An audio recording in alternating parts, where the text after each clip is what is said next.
Hello and welcome to another edition of the Power BI Monthly Digest, this for the month of November. My name is Devin Knight. I'm Matt Peterson. And we're excited to share with you some of our favorite features that have come out this month. There's quite a few things, some significant usability enhancements, I'd say, right? Yeah, kind of like not a design overhaul, but a certain section of the desktop where it's going to look a little bit different, but I think you're going to enjoy the updates that they made to it. Quicker details, you don't have to kind of go searching as much for the information that you really want to know about. Yeah. So it should make life a lot easier for you as you're designing Power BI solutions and working with your data model to certainly understand your data and get, like you said, more info. So what's the first one, Matt? We're going to be looking at some changes with the field list and the model view and things like that? Yeah, we're going to go into the model view. And when you have all of your tables imported in, we are going to change the design feature of how you're looking at them. Okay. And so there are going to be a few settings that you need to do to turn this on. And so we'll walk you through all of that. Excellent. Let's go ahead and take a look. Yeah, let's do that. So the first thing we're going to do is let's turn on our preview features for the rest of this demonstration. So we're going to go to File, Options and Settings, Options. And now once we're here, we're going to go to the preview features that were released in the November update. So it's these bottom two down here. We're going to turn on our anomaly detection and our new field list. Once those are on, you're going to have to restart your Power BI desktop program. So we're going to click OK for now. And let's head over to the model view and see what looks different. So once you get here, if this is your first time, you're going to have this little gray header bar up here that's going to ask you if you want to update to the new change. And once you make that change, it's there forever. But again, it's a good change. So let's talk about what we're seeing here. We're seeing a lot of different things that we have not seen before in the model view. First off, I'm seeing color. I'm used to always just seeing that gray and black and white. So let's take a look at the blue color. So this blue, what these color codings are doing is telling you what mode you are in terms of your data model. So if you see that solid blue line right here for this event table, we are in direct query. Now, not only can we figure that out by looking at the color, but when you hover over your table now, look at all the extra information that you're getting. It tells you the storage mode you are in. It's telling you the data source, your server, and the database, because this is a direct query. And not only do we have color, not only do we have a pop-out, but we also have this iconography next to it that's letting us know that we are in direct query mode.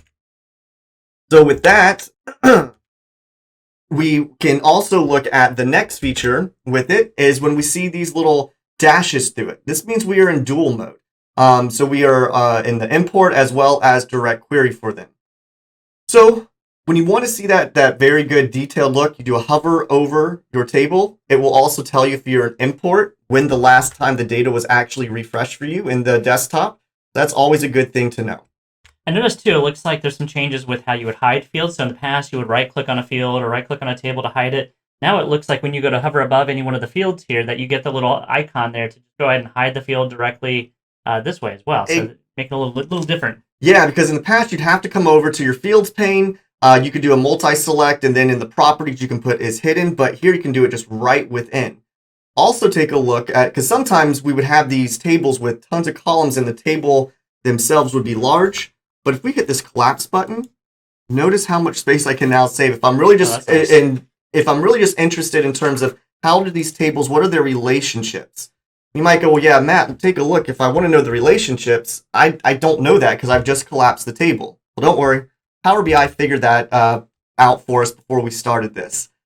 Come over to your properties pane make sure no table's actually selected.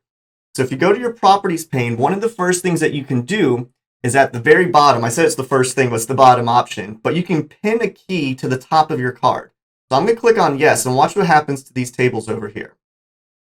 So when I pin the key to the top of a card, what we're seeing is, let me expand these out.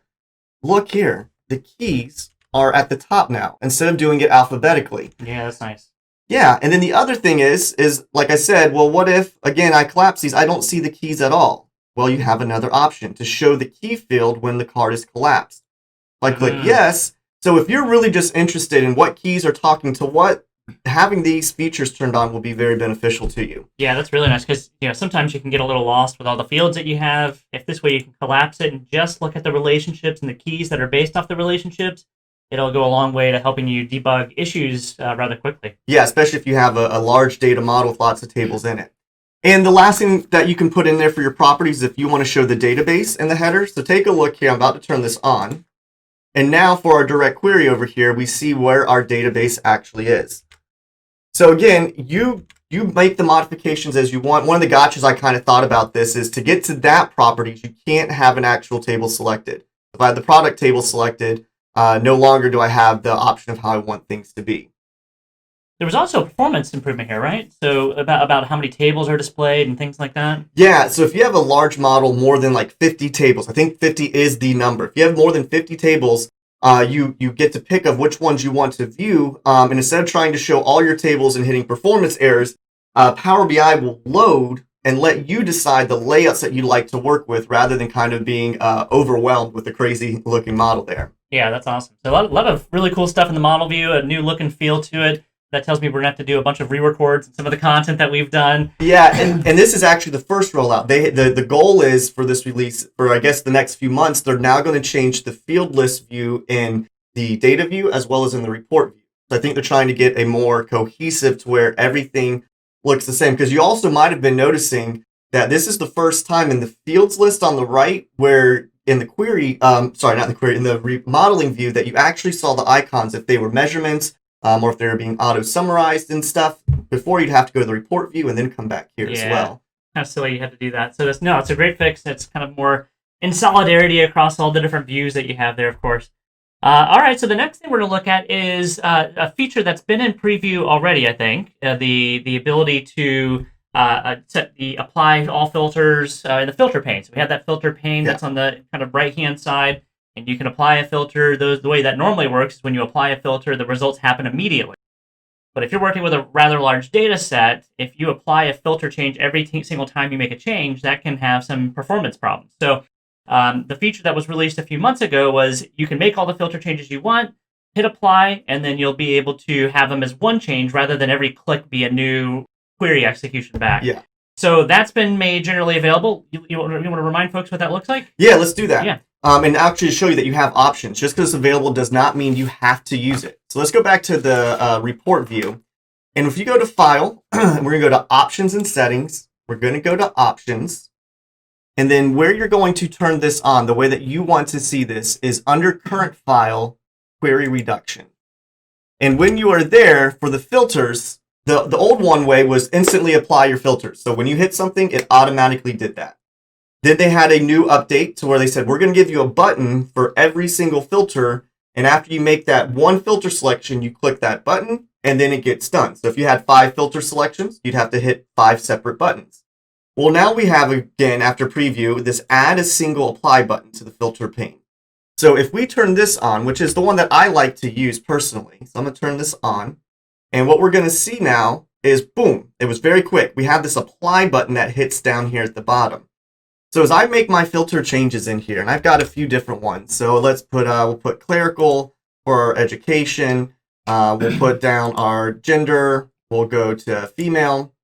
And normally, as you'd be doing each of these clicks, you'd be seeing changes on your report happening immediately, right? So that's the way the filter pane normally works. But when you turn on this feature, it's kind of holding back running those separate queries until you hit that apply button. Exactly, because I've made 3 selections, but nothing over here has changed. Well, now if I click on apply, boom. Boom. And same thing within, this is an update to it, the clear button. So if you want to clear out a filter, again, nothing changed over here yet. I have to click apply, and now the clearing out of the filter as well. So you also have functionality. If you're someone that loves to do the design part and you don't like that yellow color for the apply button, if you're on the page, and this is a gotcha, make sure you're on the page and go to the formatting.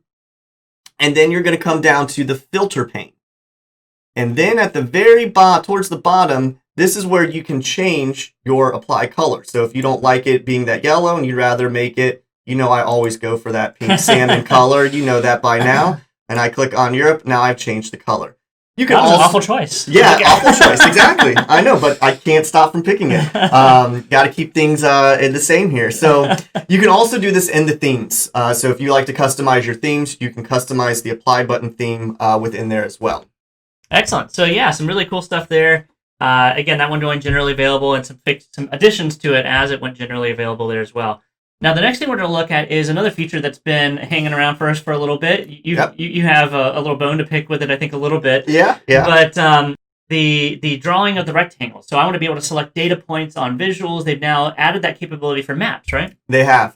So I think every new update they have put the data rectangle, the lasso effect, whatever you want to call it, to where you can do it on a new visual. I think they are done. I think this is the last one. So let's just see what it takes to look like here. All right. So again, I'm gonna come down here. We'll go to our new page. We have a map here, and you might be noticing that you see something brand new on your map visuals. This just popped up, and I was like, what's going on here? Well, this is the data rectangle effect. And so what I thought at first was like they were just letting me know that I could do that. However, what they were doing is saying, hey, you can actually click me for a rectangle select, and then go and do the selection. So I don't have to hold down that control key that always gets me. For some reason, the control key and me using a mouse never work properly in the desktop. So I wish I had this option, this toggle switch on all the other charts that you can do the data rectangle select there. So just a really quick feature update. Nice.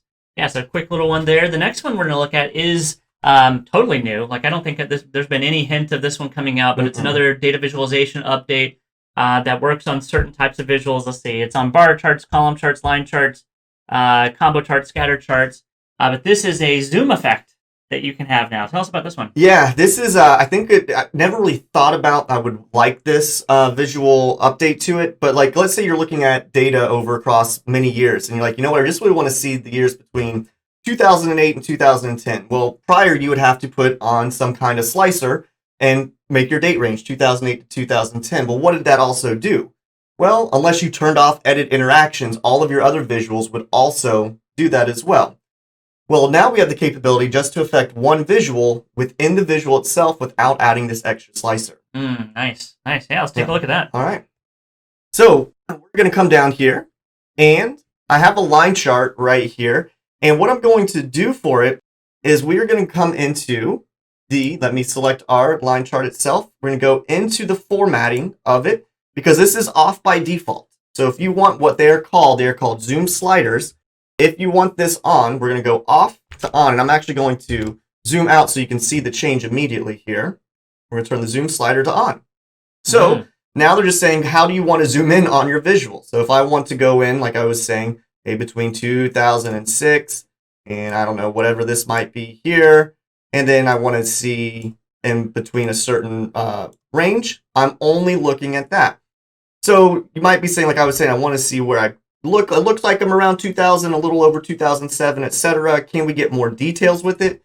You can. If you expand out your zoom sliders, you have some options here.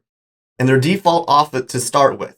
But if you want slider labels, I'm going to turn this on and watch what happens over here. When I turn this on, we now have two axes. So you're going to keep your original axes, but now you're going to get an axis just for the zoom slider itself. So now I see the original 2005 to 2008, but I'm only looking in from 2006 to 2007. Again, if I do slider tooltips, what is different is now when I drag, I'm actually going to see the value of where I currently am. So that was not there just a second ago. So let me just to reiterate. So if I come over here, I'm sliding to the 9 million mark, out of the 8. But if I turn that tooltip off, this is me just guessing where I'm at. Right. So those are the things that you can do. Again, those are all the zoom sliders are off by default. And then when you turn them on, the labels and the tooltips themselves are turned off as well. Very cool. Yeah, I can actually picture. I think you gave it a good example earlier where maybe I didn't want to necessarily have multiple visuals, me filtering and then applying to other visuals. This gives me the ability to kind of zoom in on one area of the chart, and then I can still interact with the other parts of my visuals as well. Yeah, and I was already thinking about this when I'm pinning my visuals to dashboards. Yeah. I think this would be a great way to get that little snapshot of it to put that on a specific dashboard. Yeah, that'd be very cool. The next thing I think is just an item we're going to talk about is some changes to Q&A. So Q&A has been undergoing quite a bit of changes over the last several months. We've been highlighting some of those as we've gone. But tell us about the new change with Q&A for this month. Yeah, the new change is called partial match. So let's say you have a column that says Microsoft Azure, and you put in Q&A, how many sales do we have for Microsoft? Well, in the past, it wouldn't let you know that because the column was called Microsoft Azure. Right. So we could go in and we could put a synonym in. But now there's this partial match feature. So if I just type in Microsoft, it's going to look As long as there's not a whole bunch of other columns like Microsoft Azure, Microsoft Power Apps, whatever it might be, they can do a partial match for you. So that's the new update there. Very cool. And then the last thing is actually an update to that analytics section of visuals that hasn't really gotten a lot of love lately, but there's a new section being added for anomaly detection. So how does this one work? So they have some really smart people that have coded this. That's how it works. But we just get to turn it on.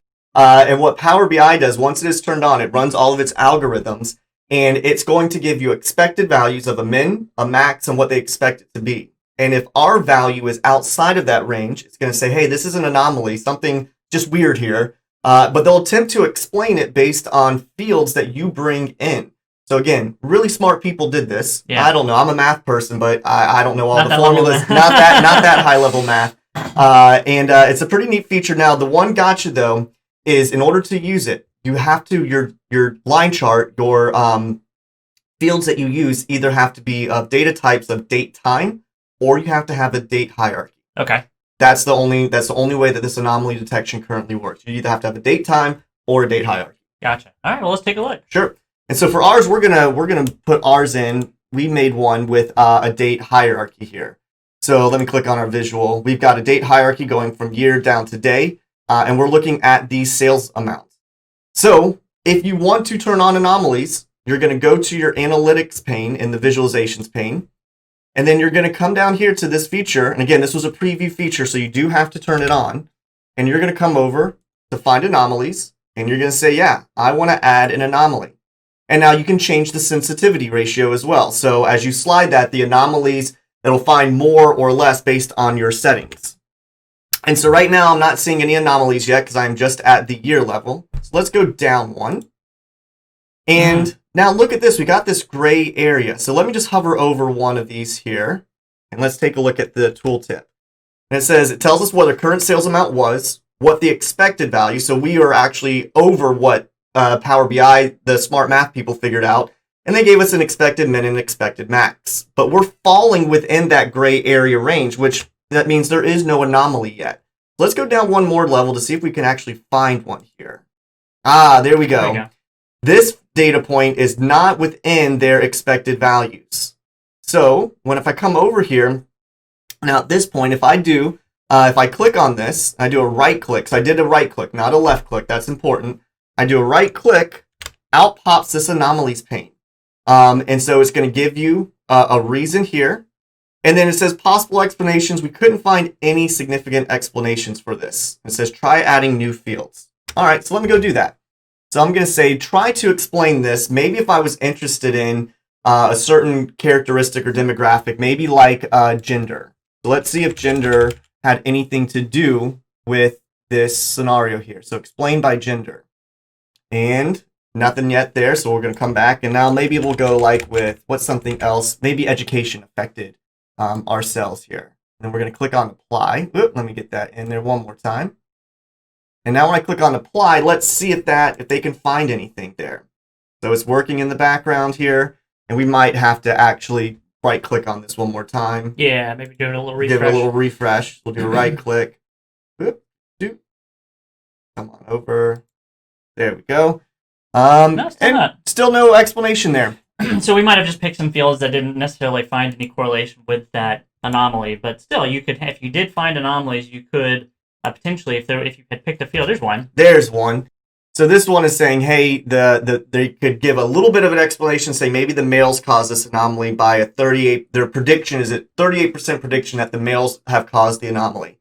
And as we went down further into day levels, we got to see more anomalies here, which would normally be the case because you're looking at a much more smaller range of data of what could change for you there. And that is a preview feature.